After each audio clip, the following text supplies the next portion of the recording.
The title of my paper is Processing Temperature Effects on Low Carbon Steels by Miguel Perez for the undergraduate course 5339. The goals of this paper will be to explain and differentiate the processing temperatures. And I'll go ahead and do that right now. We've got hot rolled and cold rolled processing temperatures for low carbon steels. Hot rolled is when a piece is shaped and processed while it is still hot and before it's been annealed. Cold rolled is when the piece is worked on and shaped into its final piece after it's been cooled already.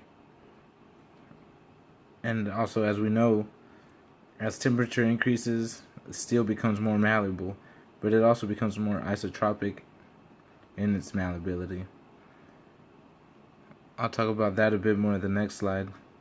But cold rolled steels also have their own limitations due to being more brittle, and even their hardness is also sort of a limitation. I'll also talk about how these things affect when each type of processing method is used for. Okay, when the low carbon steel is cooled down, the carbon and other interstitiates are small enough in low carbon steels that they are basically spread out and distributed randomly throughout the material in an isotropic fashion. This is after the annealing has been done.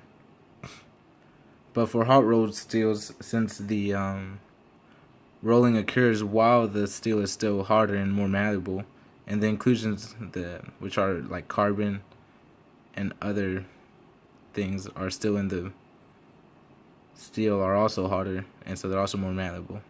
And so when the steel is stretched, these interstitiates are also stressed out in the same direction as the rolling, and this creates a tensile inside the steel, as you can see in this little figure. In this number 2 direction, it becomes harder to stretch out, so it's less ductile in that direction. So hot rolled steels tend to be more anisotropic in their strengths and ductility than cold rolled steels. Another thing in which they're different is that hot rolled steels are less tolerant generally due to being rolled at this higher temperature before they've been cooled down. So there is an estimation factor into these to guess their final dimensions, because as it cools down, it will change significantly in size. Cold rolled steels don't have that estimation factor in them, and instead are just as accurate as the machines used to roll them. The downside of this is that since these pieces are harder, they have to be worked and deformed at smaller increments to make sure that they don't break, since they are also more brittle. This results in cold rolled steels being better to be used in smaller, easy shapes such as cylinders or rectangular slabs, because they will be able to be produced at a more precise tolerances, but are also more expensive to produce.